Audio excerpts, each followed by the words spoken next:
दोस्तों, प्यारे साथियों, आज हम इस वीडियो में बात करेंगे शेरशाह सूरी के अर्थव्यवस्था में उसके मुद्रा व्यवस्था की। अर्थव्यवस्था को समझने के लिए मैंने भू राजस्व व्यवस्था आपको पढ़ाई है। पूरी तरह से उसकी अर्थव्यवस्था कृषि पर आधारित थी और कृषि से ही लगान वगैरह वसूल करके अपनी पूरी क्या चलाई जाती थी, अर्थव्यवस्था चलाई जाती थी। इस वीडियो में अर्थव्यवस्था के एक स्पेशल पहलू की मुद्रा व्यवस्था की बात करेंगे कि किस तरह के सिक्के वगैरह चलाए थे। तो शेरशाह सूरी ने जो रुपया चलाया, सबसे पहले चांदी का रुपया, वही ब्रिटिश रुपया प्रणाली का और आज के रुपया प्रणाली का एक तरह से कह लीजिए कि आधार बना। वहीं से रुपया का कॉन्सेप्ट आया। तो ये चीज़ मैं समझाऊंगा आपको। उससे पहले जरा आप शेरशाह सूरी के नेचर के बारे में लगातार बात करता रहा हूँ आपसे। तो शेरशाह सूरी का नेचर एक तरह का और था। इस बात को समझने वाली बात है कि वह इस्लाम मतानुयायी था, लेकिन धर्मांध नहीं था। धर्म को बहुत ज़्यादा तवज्जो नहीं देता था। कैसे पता चला इस बात को? क्योंकि जब वो न्याय व्यवस्था करता था, न्याय की व्यवस्था करता था, न्याय को उसने कहा कि न्याय सबसे बड़ा धार्मिक अनुष्ठान है जिसको काफिर और मुसलमान दोनों बिल्कुल अच्छे तरीके से फॉलो करते हैं। तो ये न्याय व्यवस्था उसने शुरू कर दी और न्याय व्यवस्था ऐसी की। और न्याय व्यवस्था करने के बाद उसने, आप देखिए, जब प्रशासन में जब दिल्ली की राजगद्दी पर बैठा, तो दिल्ली की राजगद्दी पर बैठने के बाद जब उसके प्रशासन ने एक रंग पकड़ा, तो रंग पकड़ने के बाद उसने क्या किया कि बड़े बड़े पोस्ट पर हिंदुओं की नियुक्ति करना शुरू किया। तो एक मुसलमान शासक होने के बाद भी बड़े बड़े पोस्ट पर वो हिंदुओं को नियुक्त करता था, यानी योग्यता देखता था वो। और दूसरी चीज़, न्याय करते समय वह अपने सगे संबंधियों तक को नहीं बख्शता था, क्योंकि छोटे घर से निकला था। तो जो भी अगर किसी गरीब पर अत्याचार करते हुए पाता था, किसी को भी किसान पर अत्याचार करते हुए पाता था, तो वो उसका सगा संबंधी क्यों न हो, उसको बख्शता नहीं था। तो कुछ इस तरह का शेरशाह सूरी का व्यवहार था। तो आप ये समझिए। लेकिन एक चीज़ आप देखेंगे उसके अंदर कि धर्म का सहारा राजनीति के लिए खूब लेता था। राजनीति के लिए उलेमाओं वगैरह की बातों पर बहुत ज़्यादा ध्यान नहीं देता था, लेकिन जहाँ उसका राजनीतिक फ़ायदा दिखता था वहाँ पर वह क्या करता था, धर्म का सहारा जरूर लेता था। जैसे रायसीन वाले अभियान में याद है आपको, हम पिछले वीडियो में बताया था कि रायसीन वाले वीडियो में उसने किया क्या। उसने जब उलेमाओं ने फतवा दिया कि काफिरों के साथ धोखा जायज़ है, तो वह सीधा मतलब संधि की शर्तों का उल्लंघन करके हिंदुओं को काटना शुरू कर दिया, राजपूतों को काटना शुरू कर दिया। कुछ इस तरह का शेरशाह सूरी था। तो उसी तरह दिमाग उसका बहुत तगड़ा था, इससे आप समझ सकते हैं।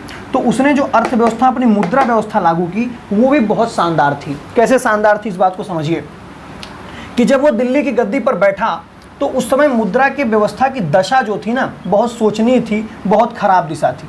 क्यों दशा खराब थी? क्योंकि उस समय सिक्कों में बहुत ज़्यादा मिलावट पाई गई थी। बहुत सारे नकली सिक्के या जाली सिक्के मार्केट में आ गए थे। और बहुत सारे जब नकली या जाली सिक्के मार्केट में आ गए थे, तो उसको ख़त्म करने के लिए, उस व्यवस्था को ख़त्म करने के लिए, जैसे आज मोदी जी ने नोटबंदी की ना, नोटबंदी की, पुरानी नोट सारी साफ और नए नए नोट छपवा दिए।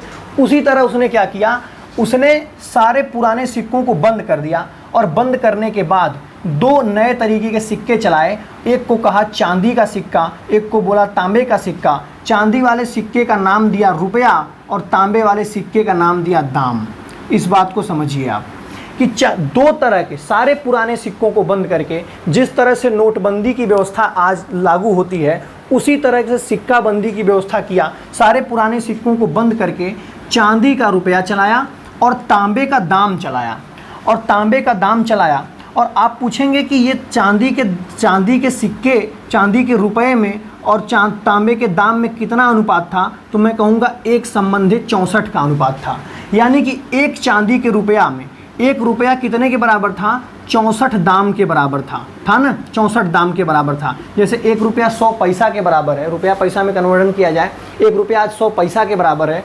उसी तरह जो तब का एक रुपया था चांदी का, वो तांबे के 64 दाम के बराबर था। बाकी उसने कुछ इसके आधे, चौथाई और 16वें भाग के सिक्के भी जारी किए थे। जैसे पहले याद है, सिक्का चलता था, 1 रुपया चलता था, 1 रुपया का आधा अठन्नी चलता था, उसका चौथाई हिस्सा चवन्नी चलता था, 1 आना चलता था, 2 आना चलता था।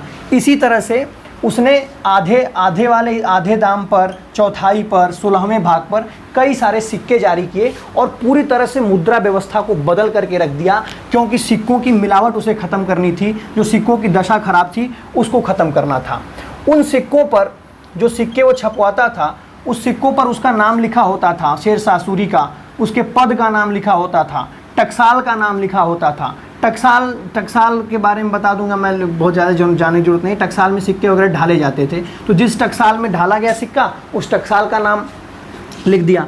और वो लिखा जाता था देवनागरी और अरबी लिपि में, या तो देवनागरी लिपि में या तो अरबी लिपि में, या दोनों लिपियों में लिखा जाता था, देवनागरी और अरबी लिपि में। तो सिक्कों पर इस तरह से चीज़ें लिखी होती थी। बाकी रुपया लिखा होता था, दाम लिखा होता था, कितने वैल्यू का सिक्का है, ये चीज़ें वगैरह लिख दी जाती थी। स्मिथ नाम के एक इतिहासकार ने, ये नाम से याद रखना है आपको, स्मिथ नाम के इतिहासकार ने लिखा कि यह जो शेरशाह सूरी की रुपया प्रणाली है, ये शेरशाह सूरी के जो चांदी का रुपया प्रणाली है, यही आधुनिक मुद्रा प्रणाली या ब्रिटिश मुद्रा प्रणाली का आधार बना। और जो ब्रिटिश मुद्रा प्रणाली का आधार था रुपया, वही हमारे आज के भी मुद्रा प्रणाली का आधार एक तरीके से दिखता है।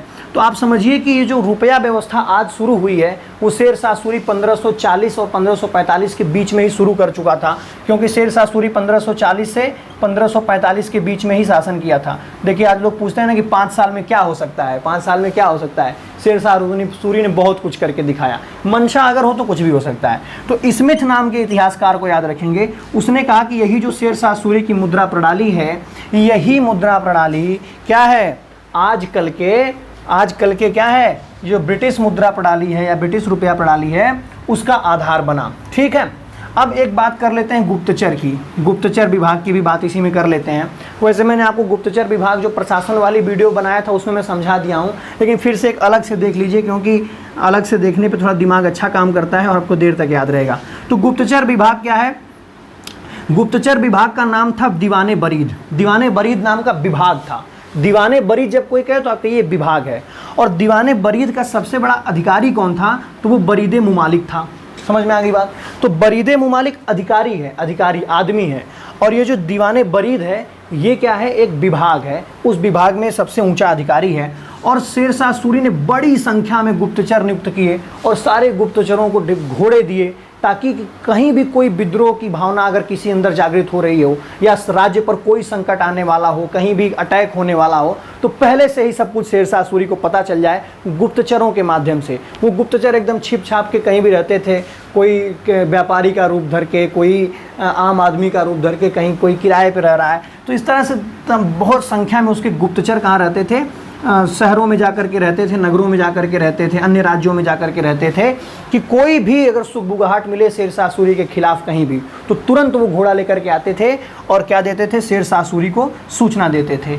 तो ये उसकी मुद्रा प्रणाली है, आप इसको याद रखेंगे। चांदी का रुपया और तांबे का दाम, रुपया दाम में अनुपात 1:64 का, यानी 1 चांदी का रुपया दीजिए और 64 तांबे के दाम लीजिए। ठीक, तांबे का दाम था, सिक्का का नाम दाम, इस जो प्रणाली थी उसका नाम दाम, एक प्रणाली का नाम रुपया। ठीक, ये मात्रक है, ये रुपया। तो रुपया, बाकी आधे चौथाई 16वें भाग के सिक्के। स्मिथ का एक कोटेशन याद रखेंगे, गुप्तचर विभाग का नाम, बड़े अधिकारी का नाम और बहुत तमाम संख्या में गुप्तचर। मैं चलता हूँ, बाकी आप हमसे अगर जुड़ना चाहते हैं किससे, फेसबुक से, व्हाट्सएप से, टेलीग्राम से और इंस्टाग्राम से, इन 3-4 माध्यमों से, सोशल साइट्स से आप हमसे जुड़ना चाहते हैं तो लिंक डिस्क्रिप्शन में है। बाकी आप वीडियो देखते रहें। और एक चीज़ मैं कहना चाहूँगा कि जो भी वीडियो देखें आप, ये बहुत बाद की वीडियो है, शेरशाह सूरी पर इससे पहले मैंने 7 वीडियो बनाई हुई है। तो शुरू से वीडियो देखेंगे तो ये चीज़ें ज़्यादा समझ में आएंगी, क्योंकि शुरू से मैंने बहुत सारे कॉन्सेप्ट्स को क्लियर किया हुआ है उन वीडियोज़ में। तो आपको ये समझने में बहुत आसानी होगी। शेरशाह सूरी के प्रकृति को समझने में न सिर्फ आसानी होगी, बल्कि आप उसको फील कर पाएंगे, अनुभव कर पाएंगे। नमस्कार, चलता हूँ।